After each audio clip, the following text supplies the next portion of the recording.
Could it really be possible? I have returned with your daily dose of Cyberpunk 2077 news. You got that right. Today we're looking at a developing story about Cyberpunk 2077 and its supposed extreme crunch time that is going under for the development team. That they are in fact working a lot of hours, maybe too many hours, to get this game out and done.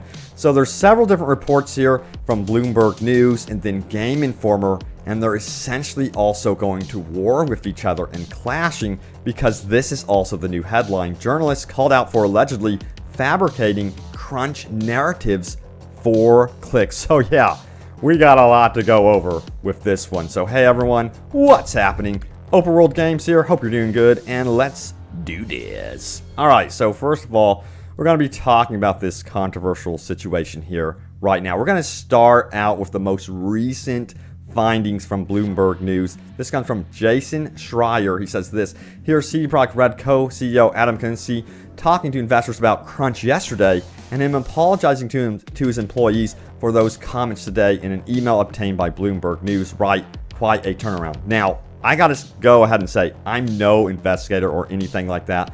This comes from Bloomberg News, Jason Schreier. I'm going to give my commentary about this. Plus, we're going to see Game Informer responding to this with their own investigation. And you're going to see Bloomberg News and Game Informer clashing in just a moment. But this is what it goes on to say. This was the public statement from CD Projekt Red. Many of you might be familiar with this one. Regarding crunch, actually, it's not that bad and never was. So that's the gist of what you need to know, what CD Projekt Red has stated there. You can read it here, right here, that they're saying that it isn't too bad, that they have some of their team working an extended 3 weeks to get this out.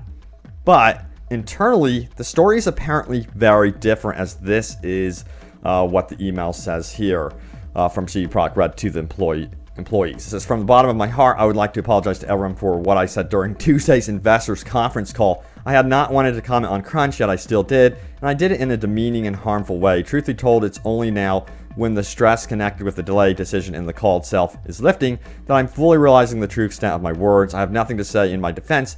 What I said was not even unfortunate. It was utterly bad. For that, please accept my most sincere and honest apologies. I always was, and I'm still proud of the heart and soul you put into what you do every day. Yours humbly, Adam.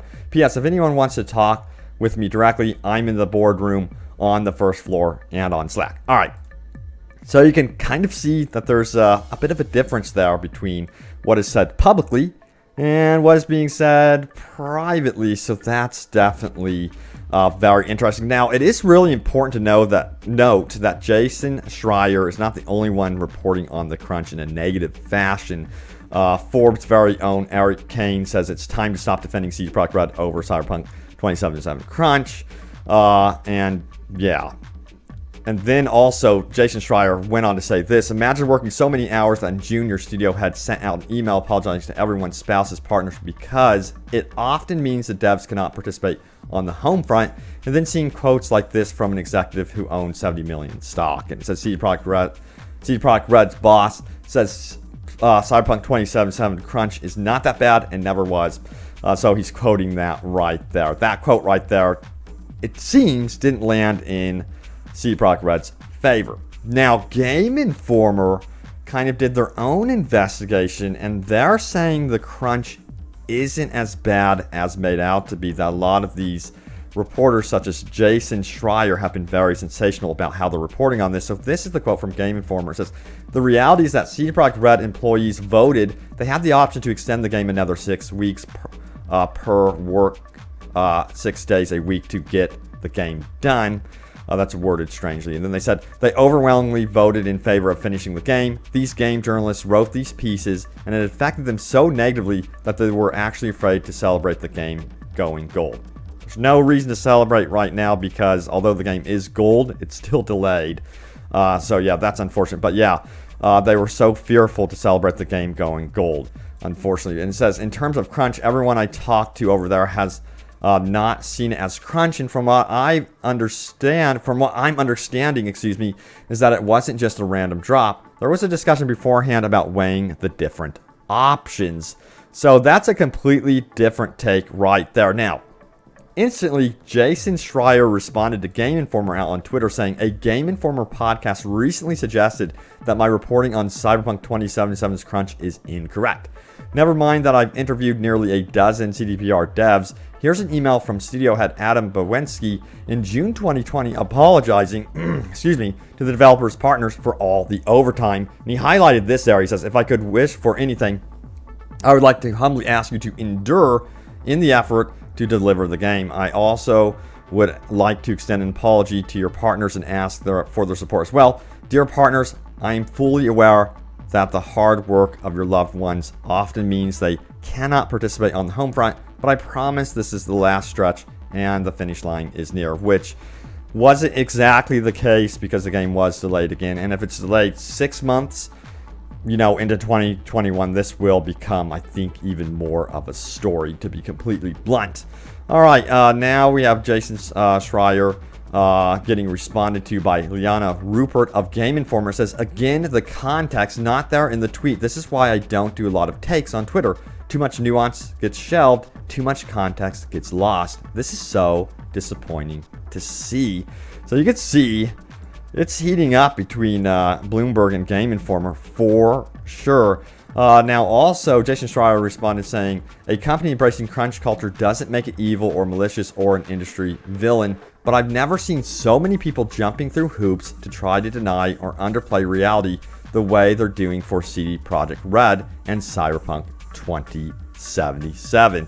Now, this was another response from Liana Rupert, who says, I've never seen someone jump through as many hoops as you do when looking to misrepresent situations. You know exactly how you worded this tweet, and you know it doesn't align with what was said. Not sure when you became a bully, but it's a real shame because you are so incredible. So yeah, you can see a lot of drama ensuing over this one for sure. And there were some responses from you guys, the community, out on social media about your take about this crunch and so on and so forth. So we're going to take a look at some of these responses. A lot of them were actually really level-headed. Streaming Deluxe says, nothing to see here. People work, people get paid, sometimes before deadline. People have to work more. Well, I'm sure this also counts for journalists as well, for any other person in the workforce. Let's move on and talk about this Team Halloween sales night. All right, so that is actually true. Even with what I do, there have been crunch moments, like especially at events like E3 and so on, and other like private events that I've been to. You have like a deadline, you have the footage first, you have to work until 2 a.m. in the morning, even though you have flights that you have to catch.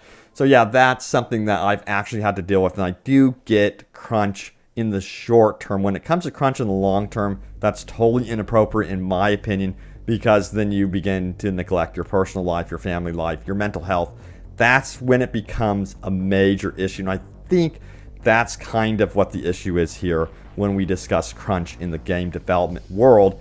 Red Dead Redemption 2, it's all crunch as well, and they managed to get that game out. But anyway, Sam A responded saying, isn't it better they give the dev team 3 more weeks to work on things rather than pressuring them even more to finish by November 19th? Seems like, yes, crunch will be longer, but at the same time, the pressure of finishing faster is alleviated.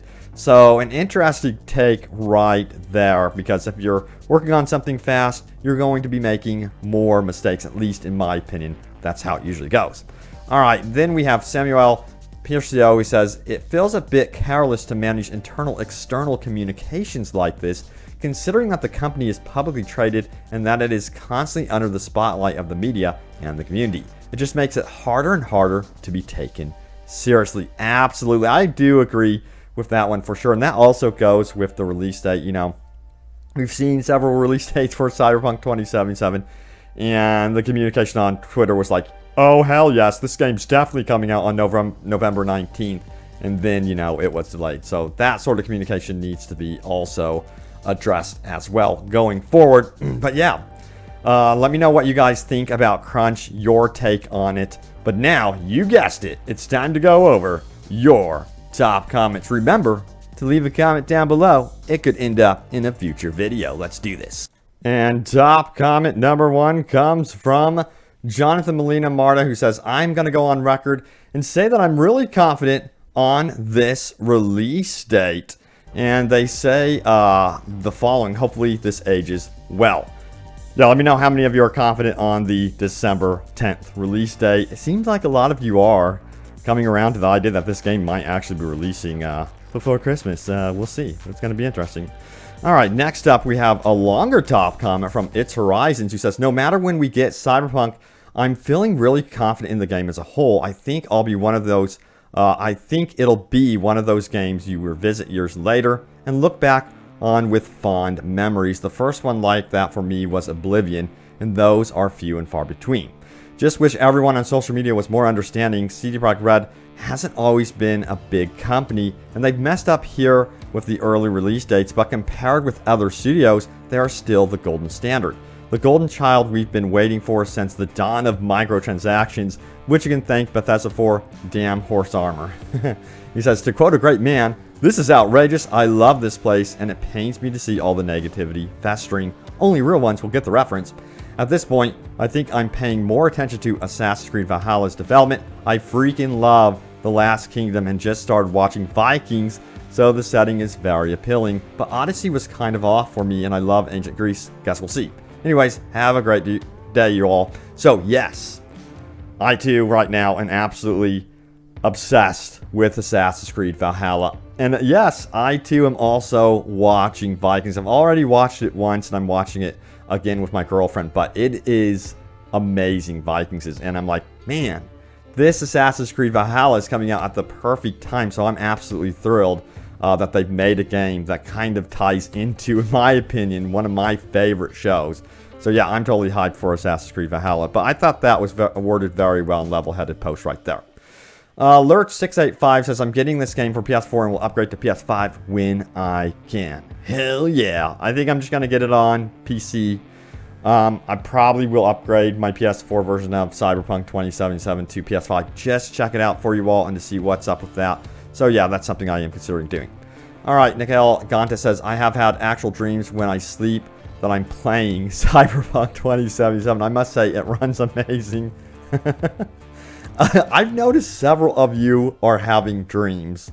Some of you are having nightmares, though, where it gets delayed again. But you're actually dreaming about Cyberpunk 2077, which I find hilarious. Because it just shows how much you're thinking about this game in your daily lives. It's trickling into your dream world. But thank you all so much for watching. Stay tuned here for more Cyberpunk 2077 and more open world gaming goodness. And I will see you all next time. Take care.